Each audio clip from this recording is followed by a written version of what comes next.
ঈদের নামাজের জন্য প্রস্তুত জাতীয় ঈদগাহ। প্রধান জামাত সকাল 8:30 একসঙ্গে নামাজ আদায় করবেন 35,000 মুসল্লি।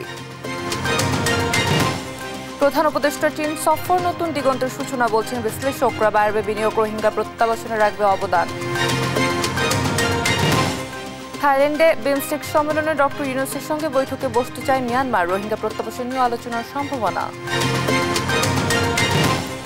নির্বাচন পিছিয়ে দিতে একটি মহল নৈরাজ্য সৃষ্টি করতে চায় অভিযোগ। মির্জা ফখরুলের প্রয়োজনে ফের মাঠে নামার হুঁশিয়ারি। একটা বিশৃঙ্খলা সৃষ্টি করা, একটা নৈরাজ্য সৃষ্টি করা, একটা এমন অবস্থা তৈরি করা যাতে করে এখানে নির্বাচন পিছিয়ে যায়। ময়মনসিংহের কাছারিঘাটে সেতুর অভাবে 2 লাখ মানুষের দুর্ভোগ। দ্রুত সেতু নির্মাণের দাবি চরাঞ্চলের বাসিন্দাদের। যদি ব্রিজ হয় তা আমি পার হয়ে খালি মরতাম পারি, আমার জীবনটা সার্থক।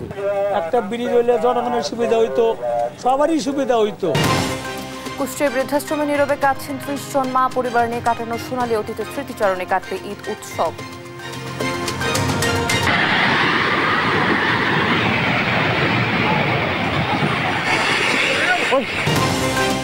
এবং স্মরণকালের ভয়াবহ ভূমিকম্পে ধ্বংসস্তূপ। মিয়ানমার প্রাণহানির ষোড়শ ছাড়িয়েছে বাংলাদেশ সহ একাধিক দেশের সহায়তা।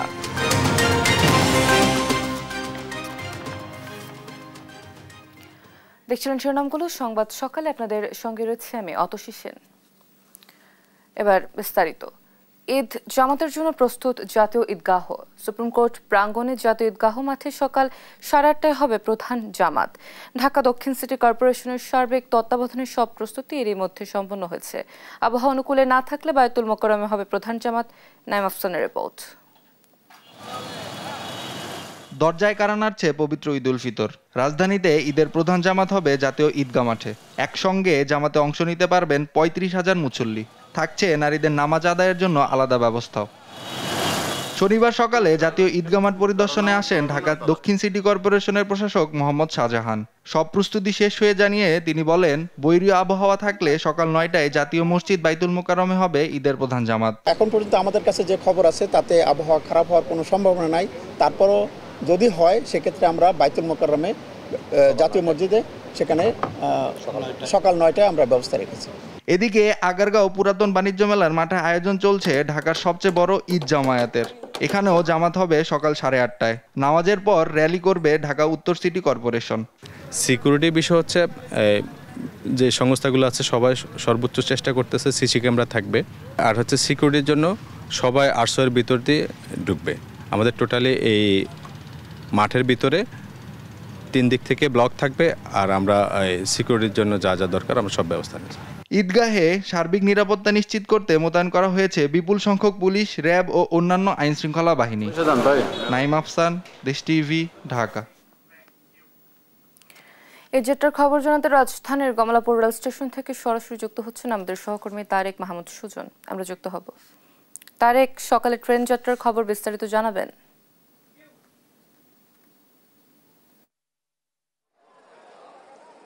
অতসী, আপনি জানেন আজকে ঈদযাত্রার শেষ দিন। আর এই শেষ দিন কিন্তু আমরা সকাল থেকে এখানে দেখছি রেলপথে যাতায়াতের জন্য কিন্তু মানুষের সকাল থেকে আমরা প্রচণ্ড ভিড় লক্ষ্য করছি। আমরা যেমনটা দেখছি যে রাজধানীর যে কমলাপুর রেলওয়ে স্টেশনে কিন্তু সকাল থেকে মানুষ ভিড় করে পরিবার স্বজনের সঙ্গে ঈদ কাটানোর জন্য কিন্তু শেষ মুহূর্তে তারা বাড়ির পথে রওনা দিয়েছেন। আমরা কিছুক্ষণ আগে নীলফামারীগামী একটি ট্রেন দেখেছি। সেই ট্রেনটির মধ্যেও আমরা প্রচণ্ড ভিড় লক্ষ্য করছি। একই সঙ্গে ট্রেনের ছাদেও কিন্তু আমরা মানুষ দেখেছি। আরেকটি ট্রেন এখন কিছুক্ষণ পরে এই ঢাকা রেলওয়ে স্টেশন ছেড়ে যাবেন। এই ট্রেনটির মধ্যেও ভিতরে ঠিক দাঁড়ানোর মতো অবস্থানে এবং ছাদের মধ্যেও আমরা মানুষ দেখছি। তো আমরা যাত্রীদের সঙ্গে কথা বলেছি, তারা যেমনটা জানিয়েছেন যে মূলত টিকিট সংকট এবং অনেকে সময় মতো টিকিট না পাওয়ার কারণে কিন্তু তারা বাধ্য হয়ে অনেকে ট্রেনের ছাদে যাচ্ছে। কর্তৃপক্ষ যেমনটা বলেছেন তাদেরকে অনেকভাবে তারা নিবৃত করার চেষ্টা করেছেন, কিন্তু যেই প্রচণ্ড চাপ শেষ মুহূর্তে এই চাপ সামাল দেওয়ার ক্ষেত্রে তারা কিছুটা শিথিলতা সুযোগ দিচ্ছেন এবং তাদেরকে প্ল্যাটফর্মে ঢুকতে দেওয়া এবং ট্রেনের ছাদ থেকে তাদেরকে যে আগে আমরা প্রথম কয়েকদিন দেখেছি তাদেরকে একদম নামিয়ে দেওয়া, সেই জায়গাটা কিন্তু এখন নেই। তারা কিন্তু ট্রেনের ছাদে করেও তারা তাদের সে গন্তব্যে যাচ্ছে। তবে যাত্রীদের সাথে কথা বলেছি, তারা যেমনটা জানিয়েছেন যে ট্রেন শিডিউল বিপর্যয় এবং অন্যান্য যে ভোগান্তির বিষয়গুলো গত কয়েক বছর তারা দেখেছেন, সেই জায়গাটি থেকে কিন্তু এবার অনেকাংশে স্বস্তির কথাই কিন্তু জানিয়েছেন। এর কারণ দীর্ঘ লম্বা একটা ছুটি এসেছে, মানুষ কিন্তু ধাপে ধাপে বাড়িতে যেতে পেরেছেন। একই সঙ্গে রেলওয়ের যে নতুন ব্যবস্থাপনা, ট্রেন শিডিউল বিপর্যয়ের বড় ধরনের ঘটনা না ঘটা, সময় মতো ট্রেনগুলো ছেড়ে যাওয়া, সব মিলিয়ে কিন্তু যাত্রীরা সন্তুষ্ট জানিয়েছেন। আমরা যদি একজনের সঙ্গে কথা বলি, আপনি কোথায় যাবেন, শেষ মুহূর্তে বাড়ি যাচ্ছেন, কেমন মনে হচ্ছে, কতটা সন্তুষ্ট? ভালোই মনে হচ্ছে, বৈরব যাবো আর কি, ভালোই মনে হচ্ছে, খুব আনন্দময় হলো। আসলে ট্রেনের ভিতরে প্রচণ্ড ভিড়, কথা বলার মতো সে অবস্থাও তেমন একটি নেই। তো অতসী, এ ছিল রাজধানীর কমলাপুর রেলওয়ে স্টেশন থেকে আমার কাছে সর্বশেষ। সুজন, ধন্যবাদ আপনাকে। দর্শক, শেষ মুহূর্তে ঢাকা ছাড়ছেন ঘরমুখী মানুষ, সেই খবরে জানাচ্ছিলেন আমাদের সহকর্মী তারেক মাহমুদ সুজন, যুক্ত ছিলেন সরাসরি কমলাপুর রেল স্টেশন থেকে। শেষ মুহূর্তে যাত্রায় বাড়ি ফেরা মানুষের খবর জানাতে টাঙ্গাইল থেকে সরাসরি যুক্ত হচ্ছেন সহকর্মী অভিজিৎ ঘোষ। অভিজিৎ, মহাসড়কে ব্যস্ততা কেমন দেখছেন, জানাবেন। জানি যে ঢাকা টাঙ্গাইল যমুনা সেতু মহাসড়কের গত কয়েকদিন আগের ঈদ যাত্রা স্বস্তিতে থাকলেও গতকাল রাত থেকে আপনি আমার পিছনে দেখতে পাচ্ছেন যে এই মহাসড়কটিতে প্রায় 14 কিলোমিটার এলাকা জুড়ে যানজটের সৃষ্টি হয়েছে এবং এই যানজটের কারণে এই উত্তরবঙ্গের ঘরমুখী মানুষের ভোগান্তি বেড়েছে। যদিও গত কয়েকদিন আগে এই ভোগান্তি ছিল না, হঠাৎ করেই গতকালকে রাতে থেকে এই পরিবহনের চাপ বেড়ে যাওয়ার কারণে এই মহাসড়কটিতে যানজটের সৃষ্টি হয়েছে এবং প্রশাসন বলছে যে যেহেতু ঈদ যাত্রার শেষ দিন, তো সেই ক্ষেত্রে এই মহাসড়কের পরিবহনের চাপ ছিল বেশি, যে চাপের কারণে এই মহাসড়কে যানজট হয়েছে। আপনি জানেন যে গত 24 ঘন্টায় এই যমুনা সেতু দিয়ে প্রায় 48,000 পরিবহন পারাপার হয়েছে। এর থেকে টোল আদায় হয়েছে 3,14,00,000 টাকা। এবং আপনারা জানেন এই গত কয়েকদিন ধরে ছোট ছোট যানবাহনের সংখ্যা বেশি থাকলেও গতকাল থেকে এই মহাসড়কটিতে গণপরিবহনের সংখ্যা বেশি রয়েছে। পাশাপাশি ঢাকার যে সিটি কর্পোরেশনের যে গাড়িগুলো রয়েছে, সিটি সার্ভিস, সেই গাড়িগুলোও কিন্তু মহাসড়কে চলে আসছে, যে কারণে এই মহাসড়কটিতে এই পরিবহনের চাপ আপনারা দেখতে পাচ্ছেন যে দীর্ঘ একটা মাঝে মাঝে এই মহাসড়কটিতে এই যানজট একদমই সৃষ্টি হতে, পাশাপাশি এই কিছুক্ষণ পরপর আবার কিছু গাড়ি ছেড়ে দিচ্ছে। যদিও এই ঢাকা টাঙ্গাইল যমুনা সেতু মহাসড়কের এই রসুলপুর থেকে সেতু পুরো পর্যন্ত প্রায় 14 কিলোমিটার এই এলাকা জুড়ে কিন্তু ধীরগতি রয়েছে, পাশাপাশি কোথাও কোথাও যানজটের সৃষ্টি কিন্তু হয়েছে। আমরা কথা বলেছি এই মহাসড়কের যারা দায়িত্বপ্রাপ্ত পুলিশ সদস্য রয়েছে, তারা বলছে যে এই মহাসড়কের বাড়তি চাপের কারণেই কিন্তু এই যানজটের সৃষ্টি হচ্ছে, পাশাপাশি কোথাও কোথাও ধীরগতি রয়েছে। আর তারা বলছে যে যেহেতু বেলা বাড়ার সাথে সাথে এই যানজট নিরসন হবে এবং তারা বলছেন যে তারা এই নিরসনের জন্য তারা কাজ করছে। এবং এছাড়া এই মহাসড়কটিতে গতকাল রাত থেকে কয়েকটি পরিবহন বিকল হওয়ার ঘটনা ঘটেছে এবং সেতুর উপরেও এখনো কিন্তু এই যে দীর্ঘ সারি দেখতে পাচ্ছেন পরিবহনের, সেতুর উপরেও একই অবস্থা রয়েছে বলে আমরা জেনেছি। এবং এই মহাসড়কটিতে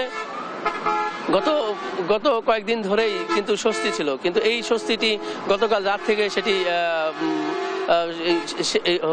হয়েছে এবং বলছে যে এই মহাসড়কটিতে গতকাল যে যানজটের সৃষ্টি হয়েছে সেটি কিন্তু এই ভোগান্তির কারণে মানুষ কিন্তু এই ঘরে ফিরছে এই নিয়েছে।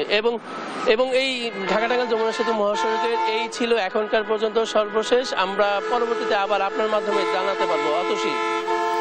অভিজিৎ, ধন্যবাদ আপনাকে। দর্শক, ঈদ যাত্রাকে ঘিরে শেষ মুহূর্তের প্রস্তুতি সম্পর্কে আমরা জানছিলাম, মহাসড়কের ব্যস্ততা সম্পর্কে আমরা জানছিলাম, আমাদের সহকর্মী আমাদের জানাচ্ছিলেন।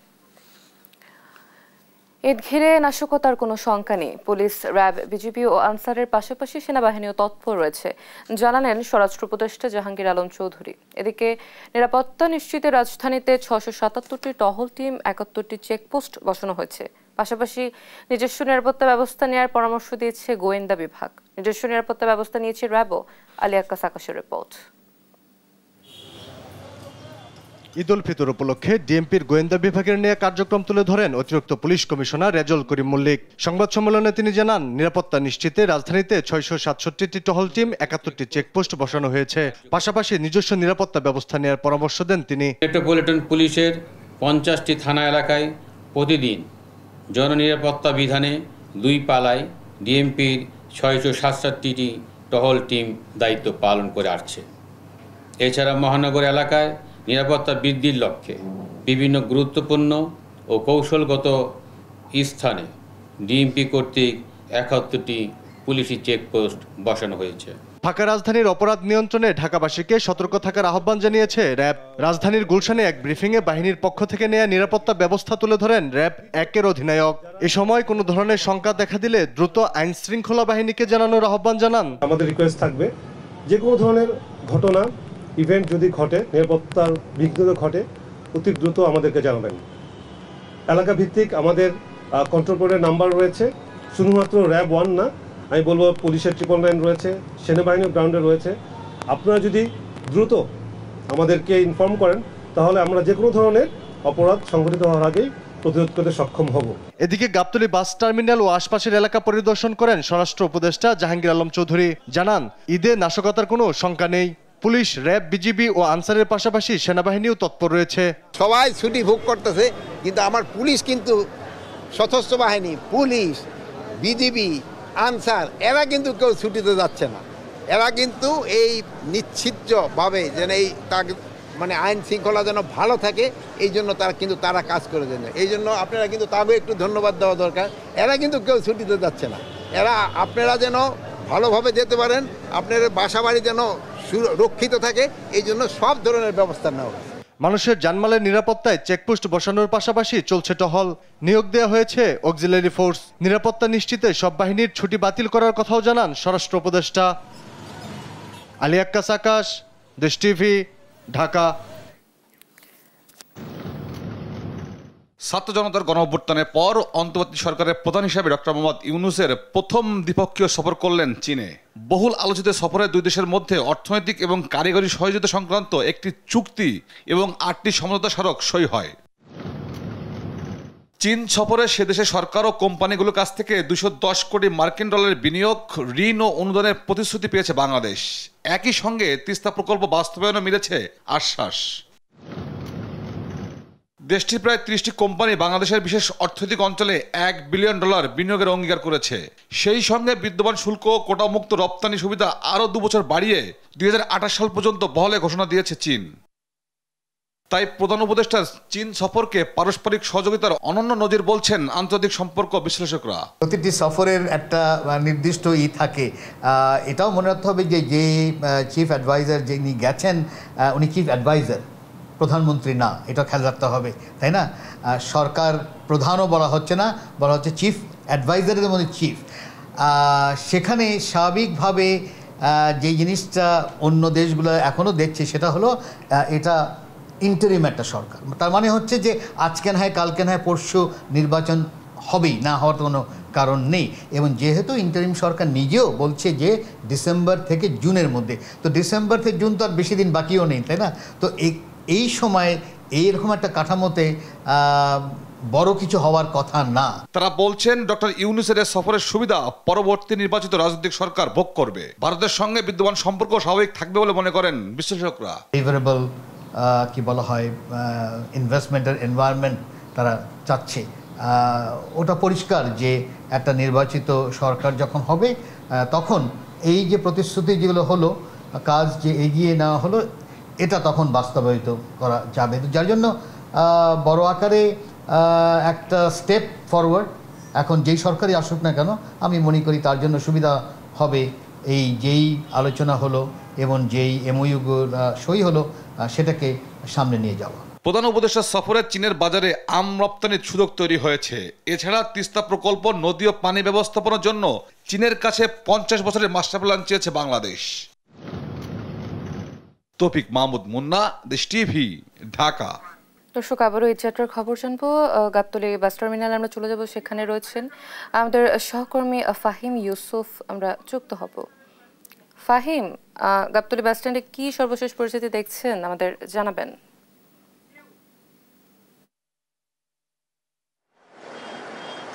আমরা এখন আছি রাজধানীর গাবতলীতে সূর্যোদয়ের পর থেকেই কিন্তু বাসগুলো ছাড়তে শুরু করেছে। এখানে মূলত দেশের যে উত্তরাঞ্চলের বাসগুলো সেগুলো এই রাজধানীর গাবতলী থেকে ছাড়ে। তো আমি যদি এখন একটু দেখাতে চাই যে গাবতলী বাস স্ট্যান্ডের যে চিত্র বর্তমানে, এটি যাত্রী এবং বাস চালক যারা আছে তারা সবাই মোটামুটি স্বস্তিতে যেতে পারছেন ঠিকই, কিন্তু বাস চালক এবং এই বাসের সাথে সংশ্লিষ্ট যারা আছেন তারা কিন্তু একটি আক্ষেপের কথা জানিয়েছেন যে তারা এবার যাত্রী পাচ্ছেন না তেমন একটি। অনেক ক্ষেত্রে বেশিরভাগ বাস দেখা যাচ্ছে টার্মিনালে দাঁড়িয়ে থাকছে এবং বাসগুলো কিন্তু যাত্রী ফুল না হওয়া পর্যন্ত, যাত্রী সম্পূর্ণ না হওয়া পর্যন্ত বেশিরভাগ বাসই কিন্তু টার্মিনালে থেকে ছাড়ছে না। কিন্তু যাত্রীদের সাথে কথা বলে আমরা যেটি জানতে পেরেছি যে তারা এবার মোটামুটি টিকিট নিয়েও তেমন কোনো ঝামেলায় পড়ছেন না। কিছু কিছু ক্ষেত্রে দু একটি জায়গা থেকে অভিযোগ আমরা পেয়েছি যে অতিরিক্ত ভাড়া নেয়ার যে অভিযোগ, সেটি যদিও এর আগে আমরা দেখেছি যে ভোক্তা অধিকার কিছু কিছু জায়গায় অভিযান চালিয়ে এই যে অতিরিক্ত ভাড়া নেওয়া সেটি বন্ধ করার চেষ্টা করেছে তারা, কিন্তু তবুও যাত্রীদের মধ্য থেকে সেই অভিযোগটি এখনো আসছে। এছাড়া আরেকটি কথা জানিয়ে রাখতে চাই যে এবারের ঈদে কিন্তু একটি বড় ছুটি পেয়েছে দেশের মানুষজন এবং সরকারি ছুটিও কিন্তু এবার অনেকটা বড় করা হয়েছে, যার ফলে কিন্তু দেখা যায় মানুষজন অনেক আগে থেকেই বাড়িতে যাচ্ছে। 26শে মার্চের ছুটির পরে যেটি হয়েছে যে বেশিরভাগ মানুষ তখন থেকেই বাড়িতে ঈদ যাত্রা যেটা সেটি শুরু করে দিয়েছে। এর মধ্যে গত শুক্রবারে সবচেয়ে বেশি ভিড় ছিল, তারা জানিয়েছেন যেটি যে শুক্রবারে যাত্রীর চাপ ছিল প্রচুর। সেদিন অন্যান্য জায়গার তুলনায় গাবতলী এবং যে সায়দাবাদ বাস টার্মিনাল আছে সেখানে ভিড় অনেকখানি বেশি হয়েছে। এখন আমরা আরেকটি জিনিস দেখাতে চাই যে এখন দেখতে পাচ্ছেন অন্তর্বর্তী সরকারের প্রতি সমর্থন আছে, তবে অনির্দিষ্টকালের জন্য নির্বাচন পিছিয়ে দিলে তা জনগণ মেনে নেবে না বলে মন্তব্য করেছেন বিএনপি মহাসচিব মির্জা ফখরুল ইসলাম আলমগীর। হুঁশিয়ারি দিয়ে বলেন, জনগণের স্বার্থ যদি উদ্ধার না হয় তবে বিএনপি আবারও রাজপথে নামবে। বিস্তারিত নিয়াজ মোর্শেদের প্রতিবেদনে। শনিবার বিকেলে বেড়াইদ ঈদগাহ ময়দানে নিম্ন আয়ের মানুষের মাঝে বিএনপির ভারপ্রাপ্ত চেয়ারম্যান তারেক রহমানের পক্ষ থেকে ঈদ উপহার বিতরণ করেন ঢাকা মহানগর উত্তর বিএনপি। সেখানে উপস্থিত হয়ে ঢাকা মহানগর উত্তর বিএনপির আহ্বায়ক বলেন, বিচার ও সংস্কারের নামে নির্বাচন পেছানোর অপচেষ্টা চলছে। এই বিচারের নামে, এই সংস্কারের নামে দয়া করে নির্বাচনকে পেছানোর অপচেষ্টা করবেন না। আর বিএনপি মহাসচিব বলেন, অন্তর্বর্তী সরকারের প্রতি সমর্থন আছে, তবে অনির্দিষ্টকালের জন্য নির্বাচন পিছিয়ে দিলে তা জনগণ মেনে নেবে না। সরকার যে আছে এটাকে আমরা সমর্থন দিচ্ছি, কারণ ঠিক আমরা চাই যে সরকার খুব দ্রুত তারা সবকিছু ঠিকঠাক করে নির্বাচন ব্যবস্থা দেবে। তার মানে এই না যারা অনির্দিষ্টকালের জন্য সংস্কার করবেন আর নির্বাচন হবে না, জনগণ তার প্রতিনিধি পাবে না। এ সময় হুঁশিয়ারি দিয়ে বলেন, জনগণের স্বার্থ যদি উদ্ধার না হয় তবে বিএনপি আবারও রাজপথে নামবে। জনগণের স্বার্থে যদি কোনো বিঘ্ন সৃষ্টি করা হয় তাহলে বিএনপি আবার মাঠে নামবে। আমি কথা বলছি এই জন্যে যে আমাদেরকে প্রস্তুত থাকতে হবে। ষড়যন্ত্র হচ্ছে, চক্রান্ত হচ্ছে দেশে বিদেশে, আপনাদেরকে আবার আপনার ভোটের অধিকার থেকে বঞ্চিত করবার জন্য আমরা সেটা হতে দেব না। দেশি বিদেশি ষড়যন্ত্র রুখতে ঐক্যবদ্ধভাবে কাজ করার আহ্বান জানান বিএনপি মহাসচিব। নিয়াজ মোর্শেদ, দেশ টিভি, ঢাকা। ময়মনসিংহ নগরের কাচুরিঘাট এলাকায় পুরাতন ব্রহ্মপুত্র নদ পার হয়ে চরাঞ্চলের অন্তত 2 লক্ষাধিক মানুষের চলাচল। প্রতিদিন নৌকা যুগে পারাপার হন প্রায় 20,000 মানুষ। স্বাধীনতার পর থেকে একটি সেতু নির্মাণের দাবি উঠলেও তা বাস্তবায়ন না হওয়ায় ভোগান্তির জন্য তাদের নিত্যদিনের সঙ্গী। সেতুটি নির্মাণ হলে শহরের সাথে যেমন তাদের যোগাযোগের নতুন দিগন্ত উন্মোচিত হবে, তেমনি গতিশীল হবে অর্থনীতি। সহকর্মী ইলিয়াস আহমেদের পাঠানো তথ্য ছবিতে জানাচ্ছেন অঙ্কন চৌধুরী।